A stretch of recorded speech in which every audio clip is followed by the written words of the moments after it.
So you look in your eye, you had to look in your eye. Ooh, pretty baby. I just want to reach out to you by NCCU Limited. There's life after the mortgage. Let NCCU help you improve your quality of life with its Beyond the Mortgage.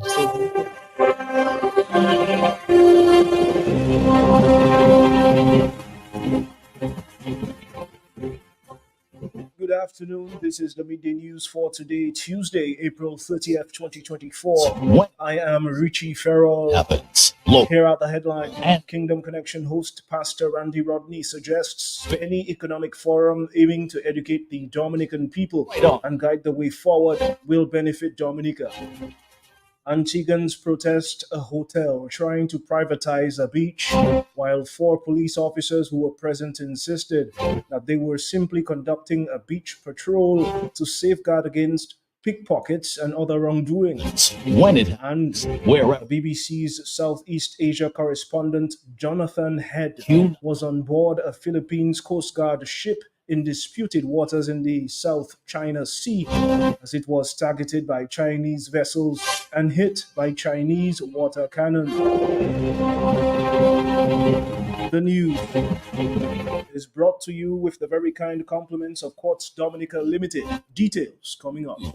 As it happens, when it happens, wherever it happens. You've been putting off. Do it today with a loan of up to $20,000 from Quartz Ready Cash. No collateral needed. Flexible payment terms and fast approval. All you need is your ID, proof of address, job letter, payslip, and 2 references. Visit your nearest Quartz or Ready Cash location today or apply online at Quartz.com. Why wait? Get it done today at Quartz Ready Cash. We are ready when you are. Conditions apply.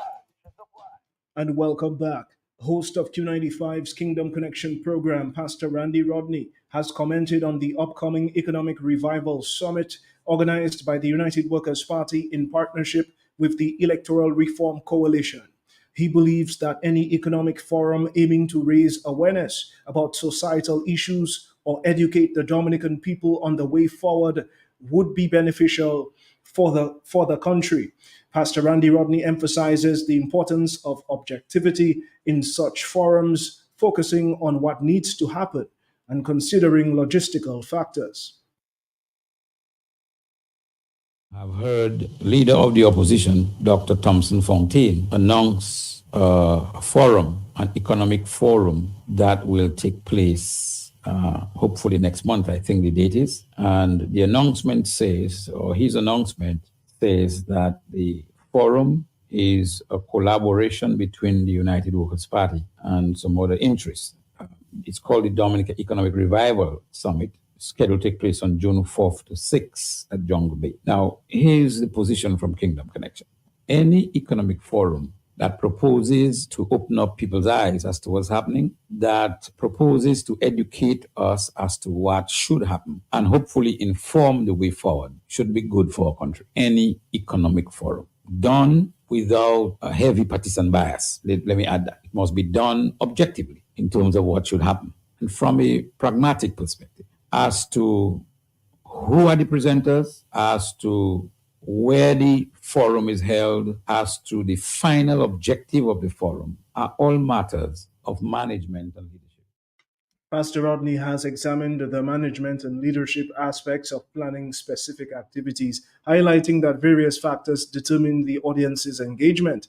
He emphasized that hosting events in areas inaccessible to the average person would create an imbalance. And I want all of you to hear me very well. They are all matters of management and leadership. And in management and leadership, I am told that you decide on what your objectives would be, who you will reach, what is the purpose, and that will determine where you have the thing, because depending on where you have it, let us suppose your purpose is to reach the plebs, put it that way, those who cannot afford to buy sardine, and you have the forum somewhere where they can't afford the snack, then it means that you are imbalanced. Your objective versus your place is imbalance. If, on the other hand, it is for those who are able to do that, and then eventually you will now trickle down the information to everybody else, probably that's the objective, then, you look at that. And then you look at what is the best fit for everybody. One of the things that I used to do when I was Jack's secretary is when we decide on something, my job, I felt, was to look at it and provide Jack with the best fit. Should we do this? How do we do this? Yes, we are going to do this, but what is the purpose? And we decide who's going to talk and who's going to sing and who's going to do that based on the purpose and where we're going to have it. And so I love to do that. And that was host of the Kingdom Connection program, Pastor Randy Rodney. 23-year-old Shalika Vidal of Salisbury was officially sworn in on Monday as the new senator representing the parliamentary opposition. In an interview with state-owned radio, Vidal expressed her commitment to contributing to her community and country through her new role. She expressed confidence in the parliamentary opposition and in herself as she embarks upon this journey in the country's parliament. Well, it was just one of my contributions as a young person from the nature I love, Caribbean Dominica. I've always been a community-oriented young woman, so I decided to take on the task. Here I am. I have confidence in my team, that's for sure, and thus I have confidence in myself that we will do what we have to do. Well, some of the things that I would like to speak on is the issues involving the youth, since I am a youth myself.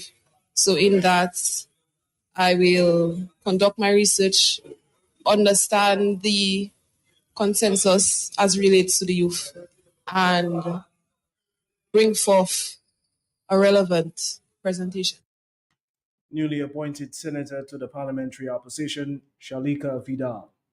Tourism Minister Denise Charles Pemberton highlights the alignment of the theme, Your Protection or Mission, for the 2024 Caribbean Association of Insurance and Financial Advisors Congress with the government's enduring policies. These policies aim to enhance safety and social welfare for Dominican citizens, bolstering their economic security.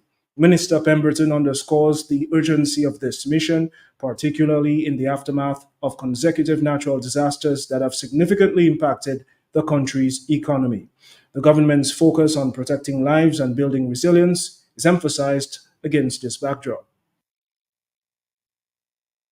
The theme for your Congress, Your Protection, Our Mission, echoes the long-standing policy of this government to protect the well-being of our citizens through measures designed to increase their safety, as well as social welfare programs to enhance their economic security. Against the background of successive major disasters which have adversely impacted our economy, our mandate to protect lives and build resilience is even more pressing. The past years have proven that climate change is at the core of the threats to the sustainable livelihoods of our citizens. To combat the environmental, social, and economic challenges, this government has accepted that we require plans and actions which involve sustainability, resiliency, and economic diversity. Every sector of the economy, therefore, including health, tourism, infrastructure, agriculture, renewable energy, and small business, is being restructured to achieve sustainable development in Dominica. We have bolstered our healthcare system by constructing state-of-the-art hospitals and wellness centers across the island. Our continued campaign against non-communicable diseases and other illnesses. This government stands strong for the fight against NCD.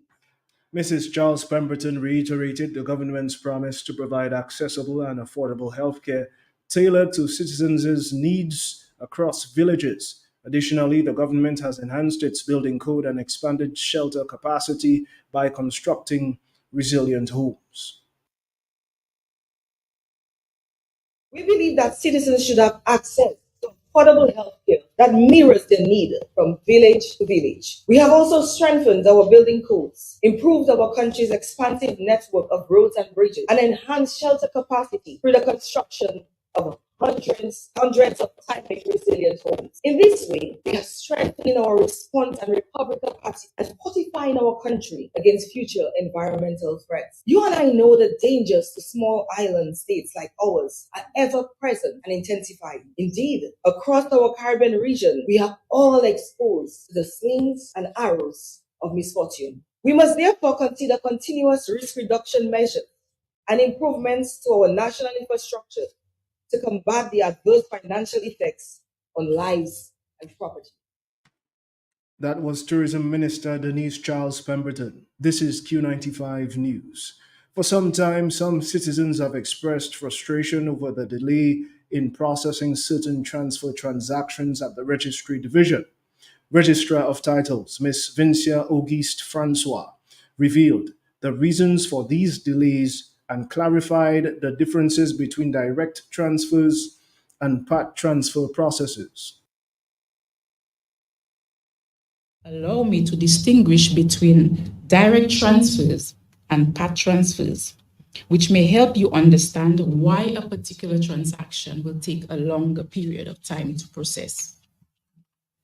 A direct transfer refers to, for example, if I am the owner of a portion of land containing 1 acre and I decide to sell you that entire portion, that is referred to as a direct transfer.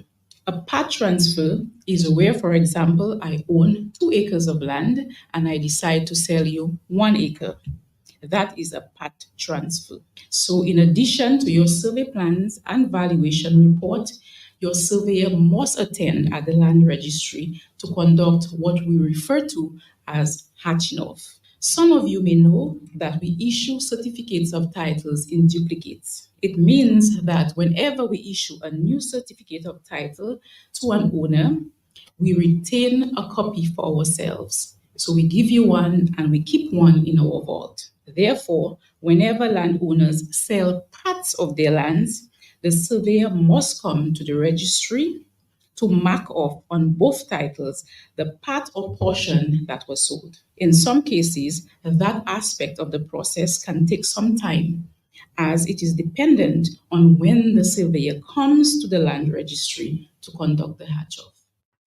Francois urges citizens to understand the registry division has no control over the hatch-off process.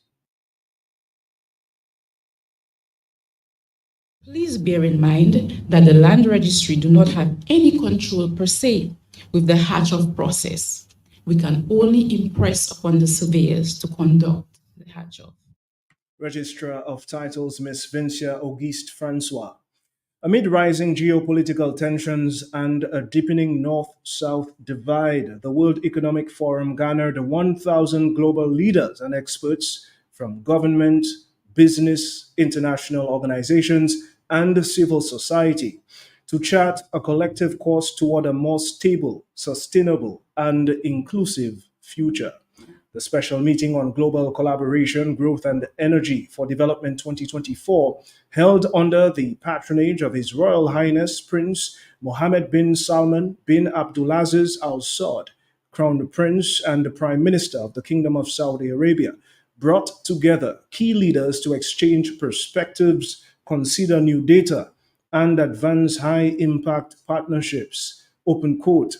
We may end up with this decade being remembered as the turbulent 20s or the tepid 20s, and what we actually want is transformational 20s, end quote, said Kristalina Georgieva, managing director of the International Monetary Fund, open quote. Over the next 100 years, leaders must aim for the same degree of wealth as that created over the past 100 years, but with much better distribution of the benefits of growth, end quote, open quote. In a world fraught with uncertainty, the need for dialogue, understanding, and cooperation has never been more important, end quote, said Borge Brande, president of the World Economic Forum, open quote. The special meeting in Saudi Arabia has served as a crucial platform for leaders to come together, confront our shared challenges, and map a path toward a more stable and prosperous future, end quote. The meeting focused on 3 thematic pillars: inclusive growth, global collaboration, and energy for development. Now in Jamaica, Dr. Donovan Bennett won the general elections of the Jamaica Cricket Association, JCA, and defeated the then seated president, Wilfred Bealey Haven. The JCA general elections took place on April 25, 2024. Dr. Donovan Bennett occupied the position of vice president of the JCA for about 11 years. At the elections, he garnered 67 votes, beating Haven's 30 votes. Well-known national sports commentator Lockhart Sebastian says Haven's loss at the elections shows a direct link of how poor leadership brings about poor quality performance of the Jamaica national cricket team. Getting some information that's coming to hand. Tonight was the Jamaica Cricket Association election, and the incumbent Billy Haven lost badly, 2-1 against his vice president, Dr. Bennett. 67-30. Wow, that's a bad beating. Jamaica cricket has really been bad. In fact, German Blackwood played test cricket there a few months ago, and the averages, he batted 10 innings and scored 95 runs. Imagine that. I mean, that's how badly he did. National sports commentator Lockhart Sebastian. Today, April 30th, 2024, is the last day for registered farmers to benefit from the Ministry of Agriculture's beneficiary package through the Emergency Agricultural Livelihoods and Climate Resilience Project, EALCRP, also known as the World Bank Project. Communications Officer at the Ministry of Agriculture, Petra Grell Shillingford. She says farmers should check their extension officers if they are not able to come to the project management office or if they aren't able to use the online portal.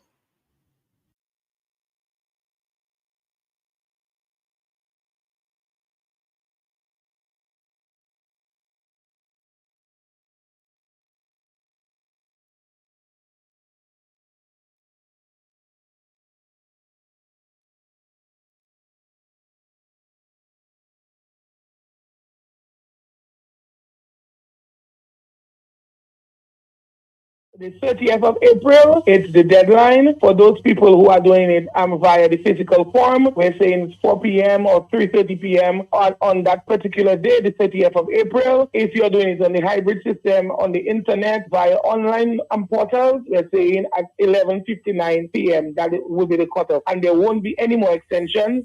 So because we do know if people are applying for a project, other people would like to know that, it's caught up and we can start rolling for the farmers. Some of them may not have access to the internet or maybe not so savvy, as you said. So what we're saying is that we had some forms developed, physical forms, which the extension officer or the secretary in the region can assist with. And this has been happening on a day-to-day basis. But the farmers, all you need, as we keep saying, is a national ID, your passport or your driver's license, your farmer ID, expired or not. We need that. We have information on that is required. And just a copy of your title, certificate of title or your land paper.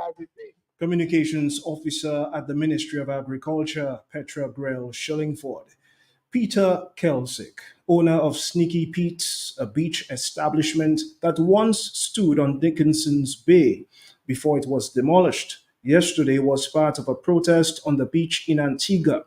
The protest was in opposition to Royalton Chic because they reportedly made a deal with Kelsick to demolish his establishment, then reduced the compensation by half because he went to the media for help with their negotiations. The establishment was prematurely torn down without Kelsick seeing a dime.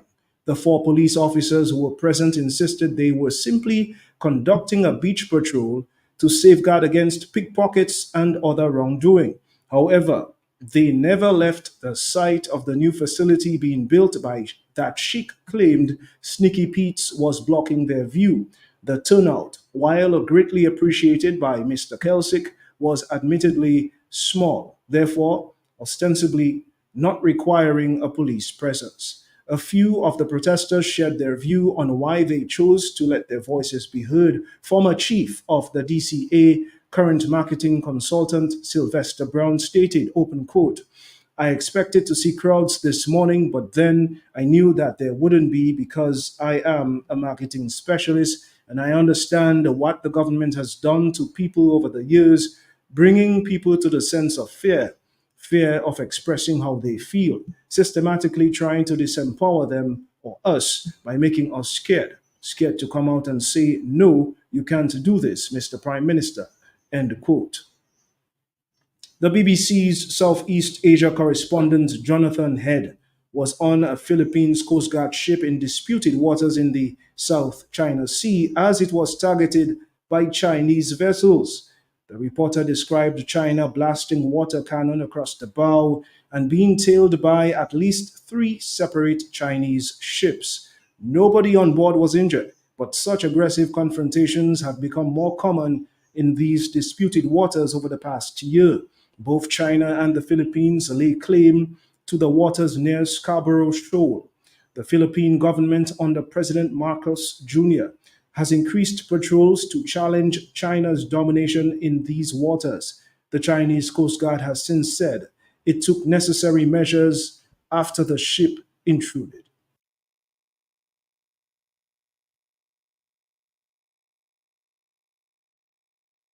Well, we've been on board this Philippines ship sailing for several hours towards Scarborough Shoal, being shadowed by these Chinese Coast Guard vessels. This one has just fired its water cannon over the past 20 minutes, blasting the decks. It's smashed up the awning here at the back of this Philippines ship. It's a thunderous sound as it hammered the sides of the ship. It's now stopped. There's another couple of Coast Guard ships behind us. At the moment, we are hemmed in with 3 Coast Guard ships around us. We are being shadowed. You can see over there 1 Chinese Coast Guard ship on that side. There are 3 or 4 behind us. There are, in fact, so many Chinese ships in this area. We've seen some very aggressive tactics by these Chinese Coast Guard ships.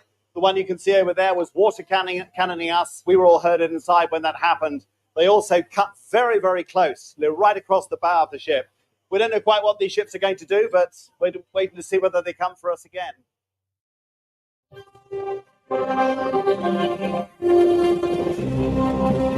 That's the midday news for this afternoon.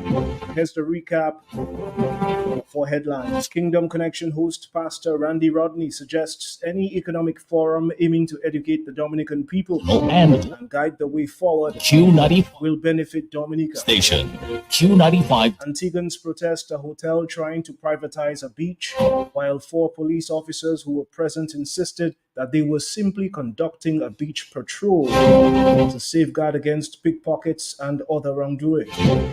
And a BBC's Southeast Asia correspondent, Jonathan Head, was on board a Philippines Coast Guard ship in disputed waters in the South China Sea as it was targeted by Chinese vessels and hit by Chinese water cannons. The news brought to you with the very kind compliments of Quartz Dominica Limited. Stay tuned. Weather update comes up next. You've been putting off. Do it today with a loan of up to $20,000 from Quartz Ready Cash. No collateral needed. Flexible payment terms and fast approval. All you need is your ID, proof of address, job letter, payslip, and 2 references. Visit your nearest Quartz or Ready Cash location today or apply online at Quartz.com. Why wait? Get it done today. Quartz Ready Cash. We are ready when you are. Conditions apply. It's time for the weather report for today. Valid from 12 p.m. The winds are moving east to northeasterly to east at 15 to 30 kilometers per hour. Sea conditions slight to moderate in open water. The waves are peaking 1 to 2 meters or 3 to 7 feet. There is a high surf advisory in effect for Dominica. The sunrise was at 5:42 a.m. The sunset will be at 6:23 p.m. Low tide 12:37 a.m. and 3:12 p.m. High tide 7:22 a.m. and 10:07 p.m. The forecast for this afternoon and tonight, partly cloudy to cloudy with a few showers. The synopsis, a high pressure system is becoming the dominant feature. On that note, here's the weather outlook for Dominica and the Lesser Antilles, again valid from 12 p.m. today, April 30th, 2024. A high pressure system is becoming the dominant feature across Dominica today. However, lingering moisture and instability associated with a weak surface to low level trough could generate occasional cloudiness with a few brief showers today. Slight to moderate seas can be expected in open water with northerly swells peaking near 7 feet. Once again, a high surf advisory is in effect for areas along the northern and western coasts of Dominica. Small craft operators and sea bathers are advised to be on the alert and, of course, to exercise some caution. That's the weather report. You should stay tuned. The notice board and announcements come up after this. Do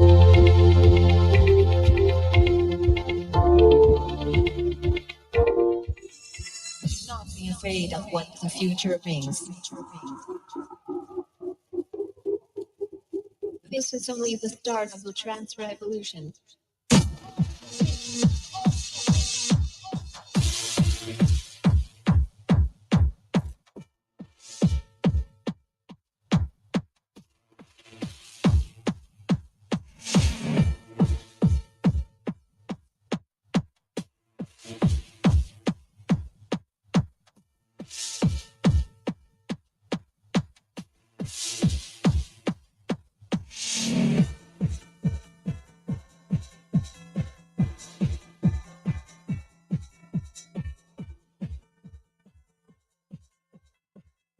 Members and prospective members of the West Coast Cooperative Credit Union are invited to participate in a twofold trading session for small business owners, self-employed individuals, volunteers, and prospective volunteers on record keeping and induction training. This is to be held on Tuesday, that's today, April 30th, from 6 p.m. at the Bruno's Hall in Salisbury. Please register your interest by contacting us via telephone numbers 295-9343 or 265-9373. Or you can visit any of our offices to register in person. We look forward to your attendance. Once again, members and prospective members of the West Coast Cooperative Credit Union are invited to participate in a twofold training session for small business owners, self-employed individuals, volunteers, and prospective volunteers on record keeping and induction training. This will be held today, April 30th, from 6 p.m. at the Bruno's Hall in Salisbury. Please register your interest by contacting us via telephone 295-9343 or 265-9373. Or you can visit any of our offices to register in person. We look forward to your attendance.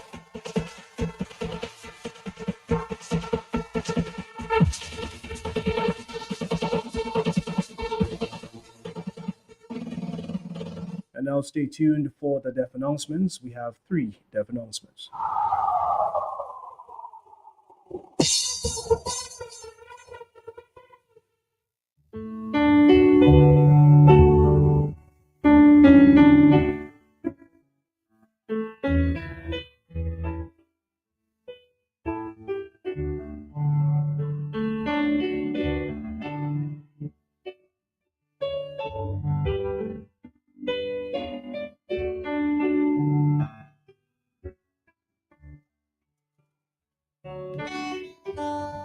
We announced the death of 84-year-old Menelas Toussaint Phipps of St. Joseph. She died on April 9th, 2024. She left to mourn her sons, Anthony John Baptist and Gerard Adams in St. Joseph, one adopted daughter, Clarine Braid, grandson, Kayan John Baptist in St. Thomas, daughter-in-law, Deanne Joseph in St. Thomas, brothers, Clem, Louis, and Barnett Toussaint in Dominica. She leaves to mourn her nieces, Frances, Ophelia, Roslyn, Marley,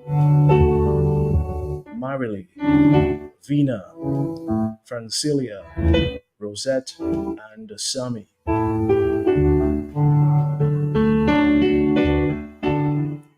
Her nephews, Sunrise, Franklin, and Johnny. the Toussaint and Sylvester families in St. Joseph and Salisbury. She left to mourn her goddaughter Marcella, close friends Anastasia and Augustus, many other relatives, both here and abroad, names too numerous to mention. Funeral service of the late Menelis Toussaint Phipps takes place at 3 p.m. on Tuesday, April 30th, 2024, at the St. Joseph Roman Catholic Church and is followed by interment at the St. Joseph Roman Catholic Cemetery. Funeral arrangements is entrusted to Gentle Rest Funeral Service, Inc. Q95 News extends sincere condolences to the family of the late Menelis Toussaint Phipps of St. Joseph.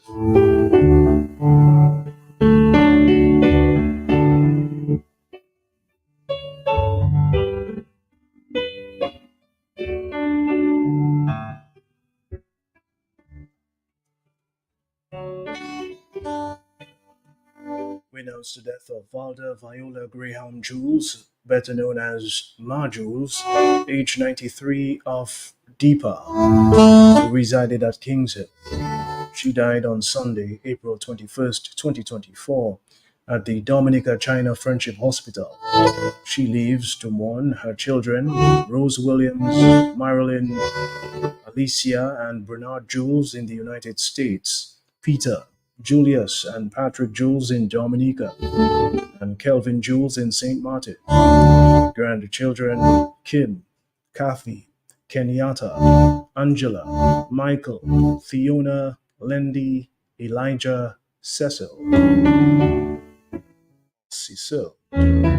Carla, Claudina, Brenna, Jayeni, Jawan, Marina, Gertrude, Tina, Dindin, and Aaron.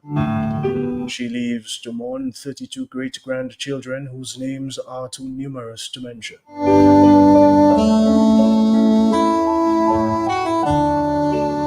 Close friends, Mr. and Mrs. Grell, Ambrose George, Felix Thomas, management and staff of the National Bank of Dominica, Julius Timothy, Bertilia Mackenzie, Julia Joseph, Annette St. Hilaire, and Sharika Lockhart Hippolyte. The body of the late Valda Viola Graham Jules, better known as Ma Jules, will be transported from Lyndhurst Funeral Home for viewing at 2:30 p.m. at the Roseau Cathedral Chapel on Wednesday, May 1st, 2024.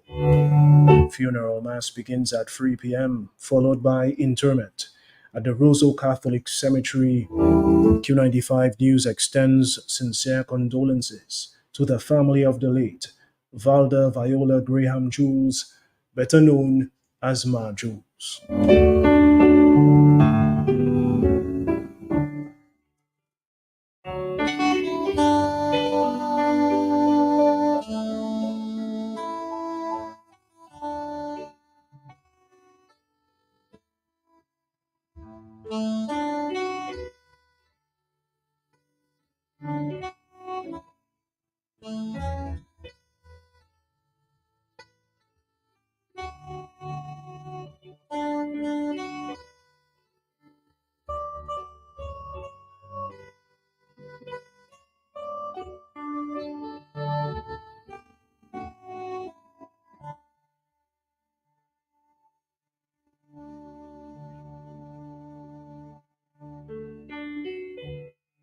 We announce the death of 18-year-old Tyrell Quinn Balthazar.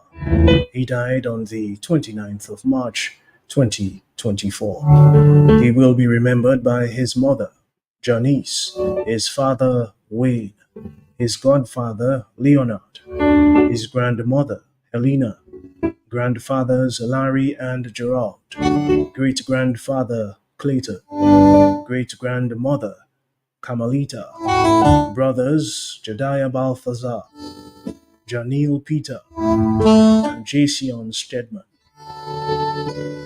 He will be remembered by his sisters, Adea Balthazar and Brianne Hamilton.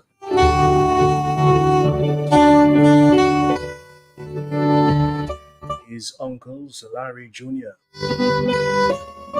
Komai, and Albert. His aunts Larina, Aretha, and Antoinette. Grand uncles Ivor, Reagan, Lester, Franklin, Ian, Carl, and Evasley.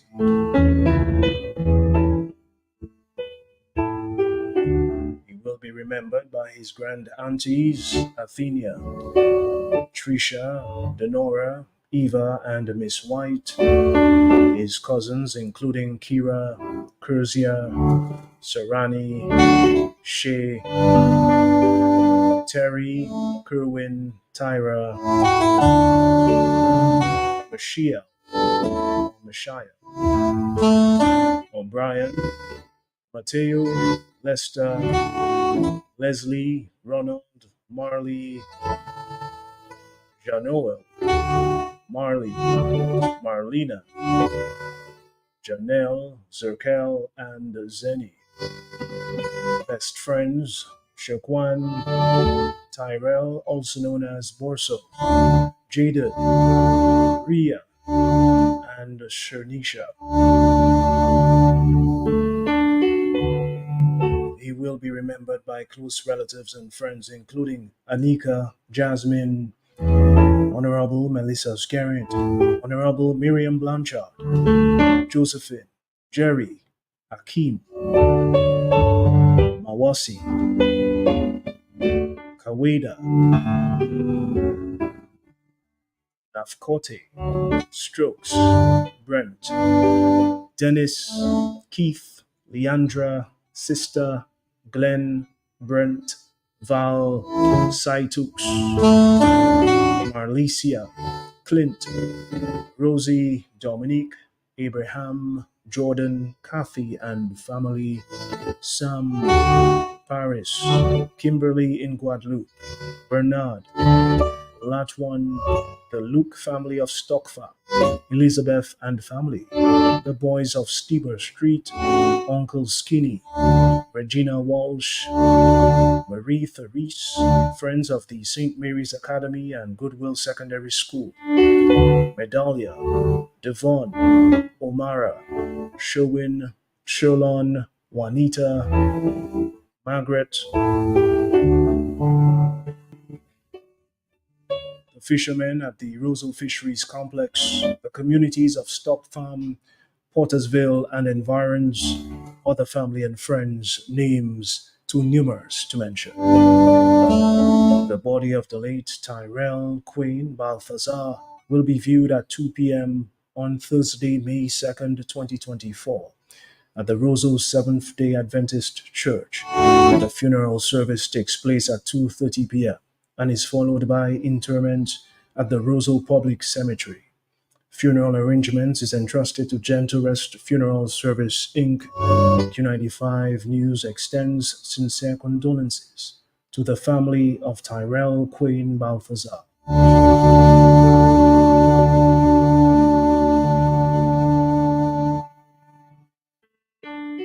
That concludes our notices and announcements for today, April 30th, 2024. I've been your presenter, Richie Farrell, with the Q95 News team, wishing you a pleasant afternoon.